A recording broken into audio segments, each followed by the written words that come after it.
सपनों का दिव्य लोक एस्ट्रो ड्रीम्स में आप सभी का बहुत बहुत स्वागत है। जय माता दी, जय गुरुदेव। प्रिय दर्शकों, यूं तो एक ही रास्ते में बहुत सारे लोग इकट्ठे होकर चलते हैं, उसी रास्ते में बहुत सारे लोग अलग अलग भी होकर के चलते हैं। कभी कभी एक जगह पर एक व्यक्ति 10 बार जाता है, लेकिन उसे वो नहीं दिखता जो किसी एक को दिखाई दे जाता है और मिल जाता है। हजारों में से कोई बिरला ही एक व्यक्ति होता है जिसे सोना या सोने से बने हुए गहने रास्ते में पड़े हुए मिलते हैं। कुछ लोग सोने के गहनों का मिलना अशुभ और कुछ लोग इसे शुभ मानते हैं। कई देशों में इसे अत्यंत शुभ माना जाता है, लेकिन हमारे देश में इससे जुड़े कुछ अंधविश्वास प्रचलित। यदि प्राचीन ग्रंथों की कथाओं को पढ़ा जाए तो आप पाएंगे कि भगवान भी अपने गरीब भक्त की सहायता इसी प्रकार से करते थे कि उन्हें खजाना रास्ते में मिलवा देते थे, या वो जिस जगह पे बैठते थे वहीं पे उन्हें किसी न किसी पत्थर के नीचे पानी पीने के बहाने खजाना भगवान प्रदान करते थे। तो इस तरह से आप पाएंगे कि खजाना, धन, गहने इत्यादि मिलना उत्तम भाग्य का संकेत माना जाता था। प्राचीन काल में बैंक तथा सिक्योर ट्रांसपोर्टेशन के साधन नहीं थे। राजा दूसरे राज्यों को जीतकर जो खजाना, गहना, सोना लाते थे, वे कभी कभी किसी कारण से जंगलों में रास्ते के किनारे उस गहने को, उस खजाने को छुपा दिया करते थे और नगर में घोषणा करवा देते थे कि किसी को यदि किसी भी प्रकार का खजाना मिले तो उसे राजकोष की संपत्ति मानकर राजा को दे दिया जाए। और जो लोग लालचवश ऐसा नहीं कर पाते थे, उन्हें राजा इतनी कठोर सज़ा देते थे कि उनके घर पर दुखों का पहाड़ टूट पड़ता था। और लोगों में धीरे धीरे यह सोच बन गई कि सोना मिलने से जीवन में दुख आ जाते हैं, जबकि यदि किसी को सोना मिल जाए तो दूसरी जगह जाकर वह व्यक्ति उस जमाने में भी अमीरों की जैसे खुश नसीबी वाली जिंदगी बिताते थे। पर ऐसे चतुर लोग थोड़ी ही मात्रा में होते थे। इस कारण से लोगों में मिथ बन गया कि सोना मिलना हमेशा ही अशुभ हो। लेकिन यदि एक ज्योतिषाचार्य के रूप में मैं बात करूं तो मैंने जितनी भी जन्म पत्रियों पर यह स्टडी किया है कि किन लोगों को गहने सोने के मिले हैं और उनके जीवन में क्या हुआ है, तो मैंने यही पाया है कि जिन लोगों को जीवन में सोना मिला है उन्होंने जीवन में किसी न किसी ऊंचाई को छुआ है। सोना मिलने के बाद उन्हें कोई ना कोई एक बड़ी सफलता प्राप्त हुई है। और जिन लोगों की जन्म पत्री में शुक्र गुरु का उत्तम योग बन रहा हो, उन लोगों को गहने कहीं ना कहीं पड़े हुए मिलते हैं। वे लोग चाहे बस से जा रहे हों, चाहे पार्क में 1000 लोगों के साथ बैठे हों, तभी उन लोगों की नज़र उस सोने पर पड़ ही जाती है जो किसी को दिखाई नहीं देता है। जिन लोगों के जन्म पत्री में गुरु शुक्र के साथ सूर्य की भी युति हो और शुक्र सूर्य से अस्त ना हो, तब भी देखा गया है कि ऐसे लोगों को सोने से संबंधित कोई गहना या कोई खजाना मिलता ही मिलता है। यदि योग कारक गुरु की या योग कारक सूर्य की दृष्टि शुक्र और गुरु पर हो और शुक्र गुरु की युति हो, या शुक्र पर गुरु और सूर्य की योग कारक दृष्टि हो, तब भी देखा गया है कि ऐसे लोगों को गहना कहीं ना कहीं पड़ा हुआ मिल जाता है। यूँ तो बहुत सारी जन्म पत्रियों का मैंने शोध किया है इससे रिलेटेड, लेकिन कुछ लोगों के बारे में मैं बताऊंगी क्योंकि वीडियो बहुत लंबा ना बने, इसलिए मैं इस बात को ज़्यादा लंबा नहीं खींचूं। पहली जन्म पत्री उनकी है जो लेक्चरर लगी हुई हैं। वे बस से जब एक स्कूल में जाती थी, क्योंकि उन्हें बस से जाना पड़ता था, तो उन्हें बस में बैठे हुए एक बार कान का झुमका मिला, लेकिन उन्होंने उसे नहीं उठाया क्योंकि वे भी उसी बात में विश्वास करती हैं जो उनके घर वाले करते हैं कि सोना मिलना अशुभ होता है। फिर वो पार्क में गई, पार्क में भी उन्हें वैसे ही हुआ, उन्हें रिंग गोल्ड की मिली। उन्होंने उठाई, देखी और वापस रख दी कि मैं इसे नहीं उठाऊंगी। दूसरा है एक ऐसी महिला जिनको मतलब कि काफ़ी बुजुर्ग हैं, उनकी डेथ हो चुकी है अब तो। उन्हें कैंसर की जो फर्स्ट सेकंड जो भी स्टेज थी, वो कुत्ते को घुमाने ले गई और जब मॉर्निंग में कुत्ते के साथ घूम रही थी तो कुत्ते ने एक लेदर की पोटली उठाई और वो पोटली पूरी क्रश्ड थी, यानी कि वो चिपक गई थी पोटली। और जब उन्होंने उसको खोल करके देखा तो उसके अंदर सोने के गहने बहुत ही बुरी हालत में थे, तो वो भी काफ़ी रिच थी।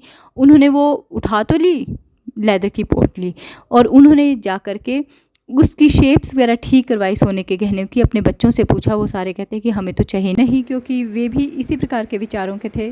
तो उन्होंने अपनी मेड की, जिस मेड ने उनकी बहुत सहायता की थी, उनकी सेवा की थी, तो वो उन गहनों को ठीक करवा के उन्होंने उसे ही दे दिया। अब उनकी डेथ होनी निश्चित थी क्योंकि उन्हें ऑलरेडी कैंसर, तो वो कैंसर से ही उनकी डेथ हुई है। तो अब इसमें हम ये नहीं कह सकते कि सोना मिला और उन्हें कैंसर हुआ और उनकी डेथ हुई। अब थर्ड एक ऐसे पर्सन की बात मैं आपको बता रही हूँ जो ना तो इन बातों में विश्वास करते हैं, ना वो ज़्यादा अंधविश्वासी है और ना ही वो पाप पुण्य का ज़्यादा विश्वास करने वाले हैं, ना उन्हें दूसरों के इमोशन से कोई लेना देना है, क्योंकि वो बहुत गरीब फैमिली से थे। तो जो उनको पहली बार सोना मिला, एक उनको रिंग मिली और उन्होंने वो अपनी माँ को दे दी। उनकी माँ के पास सोने के गहने नहीं थे, तो उन्होंने कान के लिए ईयररिंग्स बनवा लिए उस रिंग से। तो उन्होंने कोई दान नहीं किया, कुछ नहीं किया। फिर उसके बाद जब वे कहीं पे कोई सर्टिफिकेशन कोर्स करके किसी पर्यटन नगरी में नौकरी करने गए, तो प्राइवेट क्लिनिक में लगे जहाँ उनको थोड़े से और ज़्यादा पैसे मिले, लेकिन इतने पैसे नहीं थे कि वो रोज़ बस से आते जाते। तो उन्होंने पैदल ही आने जाने का रूटीन रखा। तो करवा चौथ के अगले दिन की सुबह थी, जब वो सुबह सुबह जा रहे थे ऑफिस की ओर, उनको एक गले का हार मिला। वो बिल्कुल सुनसान रास्ता था, तो उन्होंने उसको उठाया हार को और अपने साथ जेब में डाला और ले गए। और जब वे वापस आए तो फिर उन्होंने वैसे ही किया कि अपनी माँ को दिखाया वो हार। माँ ने कहा ये तो असली है। उन्होंने उसका कुछ हिस्सा बेच दिया और कुछ हिस्से से होने वाली पत्नी के लिए कुछ सामान बनवा लिया, गहने बनवा लिए, अपनी माँ के गहने। तो उसके लिए पहले से ही प्रेपरेशन कर ली, क्योंकि उनके पास इतना पैसा नहीं था और आशा भी नहीं थी कि कभी पैसा हो पाएगा। लेकिन उनके जीवन में एक चेंज आया, जो मैंने आपको पहले भी कहा है कि मैंने देखा है कि जिन लोगों को सोने के गहने मिलते हैं या सोना मिलता है, उनकी लाइफ में एक पॉजिटिव चेंज आता है और एक सडन चेंज आता है, अनबिलीवेबल चेंज आता है। और वही उनकी लाइफ में भी आया। उन्हें किसी पर्सन ने गाइड किया कि जो क्लिनिक में आप काम कर रहे हैं इससे रिलेटेड एक कोर्स होता है। तो उन्होंने वो कोर्स किया और उस कोर्स को करने के बाद सरकार की तरफ से एक नोटिफिकेशन निकली और उन कॉन्ट्रैक्ट पे डायरेक्ट भर्ती किया गया। गवर्नमेंट ने उन्हें बिना किसी टेस्ट के रेगुलर कर दिया और ये उनके लिए बहुत बड़ा एक गुड लक था। तो ये चेंज उनकी लाइफ में आया।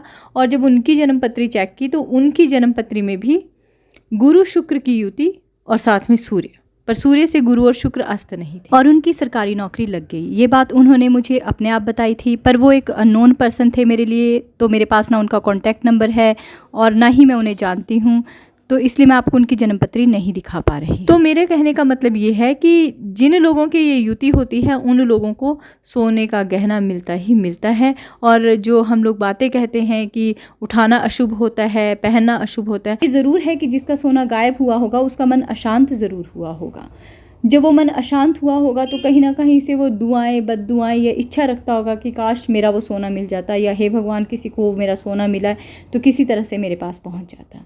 तो मेरा ये मानना है कि जब आपने पिछले जन्म में कोई दान किए हों, या किसी ने आपका सोना छीना हो, या किसी ने आपकी हक की कमाई, हक के गहने छीने हों, वही आपको वापस मिलते हैं। क्योंकि जिसमें हमने मेहनत की होती है वो जन्मों जन्मों तक हमें वो चीज़ जब तक मिल ना जाए तब तक वो हमारा प्रारब्ध है वो पूर्ण नहीं होता।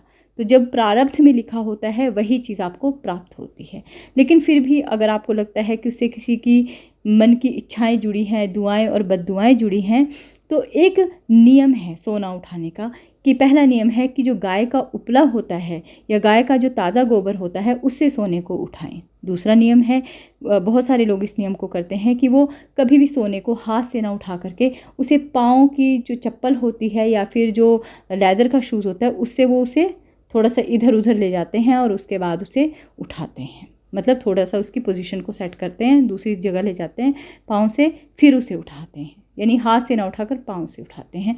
तो उसमें भी आपको जो आपको लगता है ऐसा दोष है तो उस दोष में कमी आ जाती है। ये लोगों का मानना है।